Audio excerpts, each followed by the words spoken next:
എൻ്റെ പേര് ദീപ ആൻ്റണി. ഞാൻ സെൻറ്റ് ജോർജ് ഫൊറോന ചർച്ച് മനക്കോടത്തു നിന്ന് വരുന്നു. ഞാൻ ഉടമ്പടി എടുത്തിട്ട് 5 മാസമായി. എൻ്റെ ഒരു പുതുക്കൽ, ഉടമ്പടിയുടെ ഒരു പുതുക്കൽ കഴിഞ്ഞു.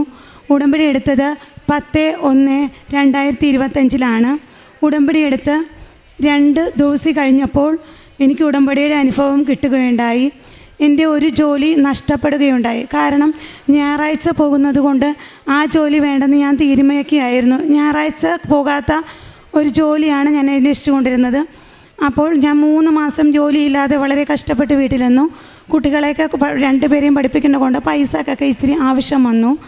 അതുകൊണ്ട് ജോലിയില്ലാതിരുന്ന സമയത്ത് ഞാനൊരു ജോലിക്ക് ബയോഡേറ്റ കൊടുത്തിട്ട് 42 വയസ്സുള്ളത് കൊണ്ട് എന്നെ അവർ വിളിച്ചില്ല. അതുകൊണ്ട് ആ ജോലി അങ്ങനെ മുടങ്ങി കിടക്കുകയായിരുന്നു. ആ ജോലി തന്നെ എൻ്റെ കൂട്ടുകാരത്തികൾ ഇൻ്റർവ്യൂവിന് പോയി അവരെന്നെ വിളിച്ചു. അപ്പോൾ ഞാൻ പറഞ്ഞു, എൻ്റെ ബയോഡേറ്റ കൊണ്ട് കൊടുത്തിട്ട് എന്നെ ഇതുവരെ വിളിച്ചിട്ടില്ല, എന്നാലും നീ വാ എന്ന് അവർ പറഞ്ഞതിൻ്റെ അടിസ്ഥാനത്തിൽ എൻ്റെ കയ്യിൽ വേറെ പേപ്പേഴ്സൊന്നും ഇല്ലെങ്കിലും ഫോണിൽ കുറച്ച് പേപ്പേഴ്സ് ഉണ്ടായിരുന്നു. ആ പേപ്പേഴ്സും കൊണ്ട് ഞാൻ പോയി അതിൻ്റെ ഫോട്ടോ സ്റ്റാറ്റ് എടുത്ത് ഇൻ്റർവ്യൂവിൽ ഞാൻ പങ്കെടുക്കുകയുണ്ടായി. ആ ഇൻ്റർവ്യൂവിൽ പാസ്സാവുകയും എനിക്ക് ആ ജോലി ലഭിക്കുകയും ചെയ്തു. എൻ്റെ ഉടമ്പടിയുടെ ആദ്യത്തെ അനുഭവം അതായിരുന്നു. അതുകൊണ്ട് ഈശോയ്ക്കും മാതാവിനും 1000 നന്ദി. രണ്ടാമത്തെ എൻ്റെ ഉടമ്പടി സാക്ഷ്യം, എൻ്റെ മകൻ 8ാം ക്ലാസ് തൊട്ട് 1-2 വിഷയത്തിന് ഫെയിലാകുമായിരുന്നു. ഞാൻ പ്രാർത്ഥിച്ചതിൻ്റെ ഫലമായി ഇപ്പോൾ 9ാം ക്ലാസ്സിലെ വാർഷിക പരീക്ഷയിൽ അവൻ പങ്കെടുത്തു. പേപ്പർ നോക്കാൻ ടീച്ചർ വിളിച്ചപ്പോൾ ഞാൻ ചെന്ന് നോക്കിയപ്പോൾ ഓരോ വിഷയം നോക്കുമ്പോൾ എനിക്ക് പേടിയായിരുന്നു, തോക്കുമോ എന്ന്. പക്ഷേ മാതാവ് എല്ലാ വിഷയത്തിനും ജയിച്ച് അത്ഭുതമായി അവനെ പാസ്സാക്കി. ഇപ്പോൾ അവൻ 10ാം ക്ലാസ്സിലോട്ട് പ്രവേശിച്ചിരിക്കുകയാണ്. അതുപോലെ എൻ്റെ ജീവിതത്തിൽ മാതാവിൻ്റെ ഒട്ടേറെ അനുഭവങ്ങൾ, ജോലി സ്ഥലത്താണെങ്കിലും മാതാവിൻ്റെ പ്രത്യക്ഷമല്ലെങ്കിലും പരോക്ഷമായിട്ടാണെങ്കിലും മാതാവിൻ്റെ അടുക്കൽ നിൽക്കുന്നത് പോലെ ഓരോ സന്ദർഭത്തിലും എനിക്കുണ്ടായി. എൻ്റെ മകൾ B2 പരീക്ഷ ജർമ്മൻ കോഴ്സ് പഠിക്കുകയായിരുന്നു. അപ്പോൾ അവളങ്ങനെ ഒറ്റയ്ക്കൊന്നും വരാറില്ല, ഞാൻ പോയി കൊണ്ടുവരികയാണ് ചെയ്യാറുള്ളത്. അപ്പോൾ ഒരു ദിവസം അവിടെ നിന്ന് അവൾ പോകുന്നപ്പോൾ അവളുടെ കൂടെ ആരുമില്ലായിരുന്നു. എനിക്കും എൻ്റെ ഭർത്താവിനും പോകാൻ പറ്റാത്തൊരു സാഹചര്യമുണ്ടായി. അപ്പോൾ ഞാൻ എൻ്റെ ജോലി സ്ഥലത്ത് നിന്ന് കൊന്തയിൽ പ്രാർത്ഥിച്ചു. പക്ഷേ മെത്രാനച്ചൻ്റെ രൂപത്തിൽ എൻ്റെ മകളെ കൊണ്ട് സ്റ്റോപ്പിലെത്തിച്ചു കൊടുക്കുക മാതാവ് ചെയ്തു. അതും എൻ്റെ ജീവിതത്തിലെ ഒരു അത്ഭുതകരമായ സംഭവമാണ്. പിന്നെ യേശുവിനും മാതാവിനും 1000 നന്ദി. പിന്നെ എൻ്റെ ആത്മീയ പ്രവർത്തനങ്ങളെന്ന് പറഞ്ഞാൽ, ഞാൻ ഉടമ്പടി എടുത്തതുപോലെ അരമണിക്കൂർ ഞാൻ ദിവസവും ബൈബിൾ വായിക്കും. അഥവാ എനിക്ക് ബൈബിൾ വായിക്കാൻ സാധിക്കാത്ത ഒരു സാഹചര്യം വരികയാണെങ്കിൽ പിറ്റേ ദിവസം ഞാൻ ആ സമയം കൂട്ടി വായിക്കാറുണ്ട്. പിന്നെ ഞാൻ വെള്ളിയാഴ്ച ഞങ്ങളുടെ പള്ളി വൈകുന്നേരമാണ് കുർബാന. വെള്ളിയാഴ്ചകളിലും ഞായറാഴ്ചകളിലും ഞാൻ കുർബാനയിൽ പങ്കെടുക്കാറുണ്ട്. പിന്നെ അല്ലാത്ത ദിവസങ്ങൾ, എൻ്റെ മനസ്സ് പറയുന്ന ദിവസങ്ങളൊക്കെ ഞാൻ ഓടി പള്ളിയിൽ പോകാറുണ്ട്. ഞാൻ 3 ആഴ്ച കൂടുമ്പോഴെങ്കിലും കുമ്പസാരിക്കാറുണ്ട്. ഞാൻ കൃപാസനത്തിൽ പറ്റാവുന്ന സാഹചര്യത്തിലൊക്കെ എനിക്ക് ജോലിയില്ലാത്ത സമയത്തെങ്കിലും ഓടിയെത്താറുണ്ട്. കൃപാസനത്തിലെ ഉടമ്പടി റാലിക്കൊക്കെ ഞാൻ കറക്റ്റായിട്ട് പങ്കെടുക്കാറുണ്ട്. ഇതുവരെ മുടക്കം പറ്റിയിട്ടില്ല. അതുപോലെ തന്നെ അച്ഛൻ്റെ യൂട്യൂബിൽ എല്ലാ ചൊവ്വാഴ്ചത്തെയും ധ്യാനം ഞാൻ കാണാറുണ്ട്. അഥവാ ജോലിക്ക് പോണ വേറെ ഷിഫ്റ്റ് ആണെങ്കിൽ എനിക്ക് കാണാൻ പറ്റാത്തൊരു സാഹചര്യം ഉണ്ടായാൽ ഞാനത് ഫോണിലടിച്ച് ആ ദിവസത്തെ ധ്യാനം കാണാറുണ്ട്. അതുപോലെ എൻ്റെ ജീവിതത്തിൽ മാതാവിൻ്റെ പല അത്ഭുതകരമായ സംഭവങ്ങളും.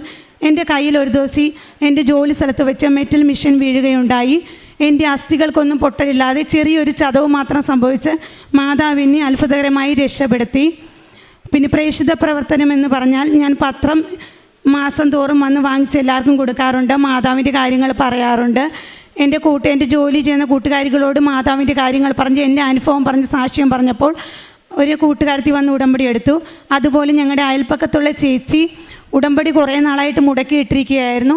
ആ ചേച്ചിയോട് എൻ്റെ അനുഭവം പറയുന്ന നിമിത്തം ആ ചേച്ചി ഉടമ്പടി പുതുക്കുകയും വന്ന് പ്രാർത്ഥിക്കുകയും ചെയ്യുകയുണ്ടായി. എൻ്റെ കാരുണ്യ പ്രവർത്തനം എന്ന് പറഞ്ഞാൽ, ഞാൻ ചെറിയ വഴിയിലിരിക്കുന്ന വൃദ്ധരായ അവരെയൊക്കെ എന്തെങ്കിലുമൊക്കെ കൊടുത്ത് സഹായിക്കും. പിന്നെ എൻ്റെ അയൽപക്കത്തുള്ളവരെ തുച്ഛമായ പൈസയൊക്കെ കൊടുത്ത് മാസം ഞാൻ സഹായിക്കാറുണ്ട്.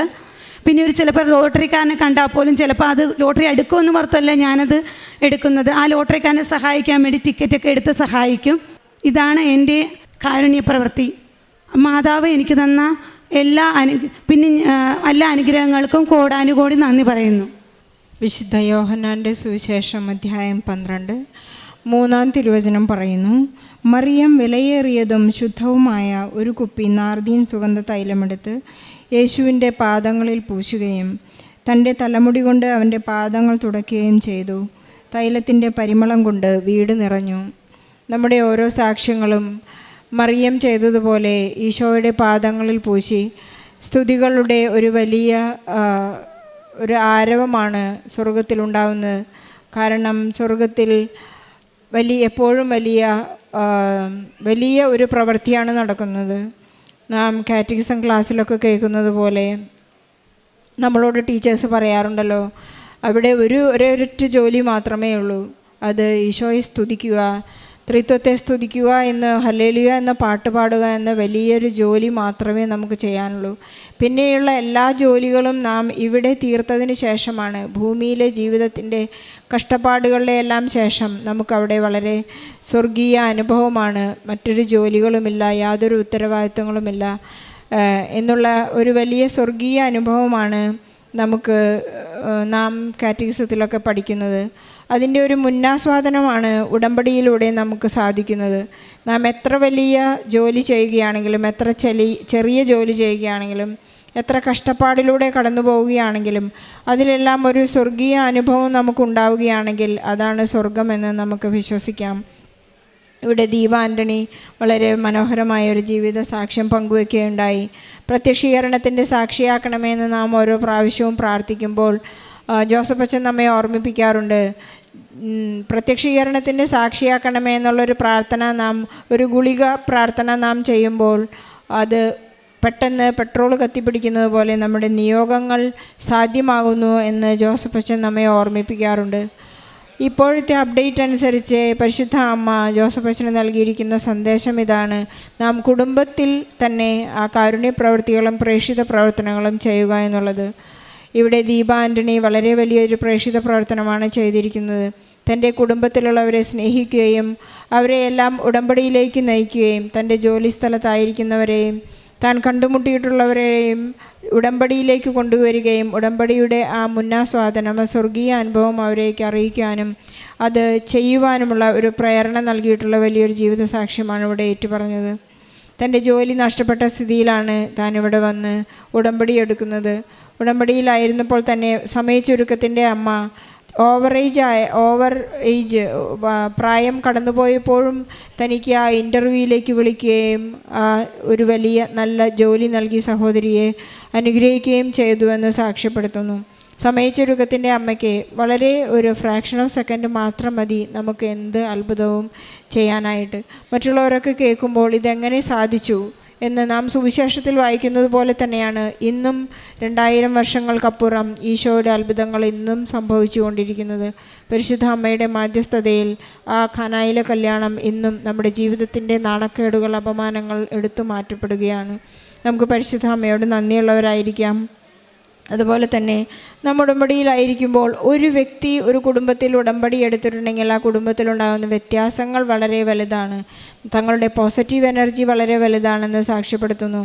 തൻ്റെ മകനൊരു ആവറേജ് സ്റ്റുഡൻ്റ് ആയിരുന്നു. അവനധികമൊന്നും പഠിക്കാൻ താല്പര്യമില്ലാത്തതും അങ്ങനെ പഠിക്കാത്തൊരു കുട്ടിയായിരുന്നു.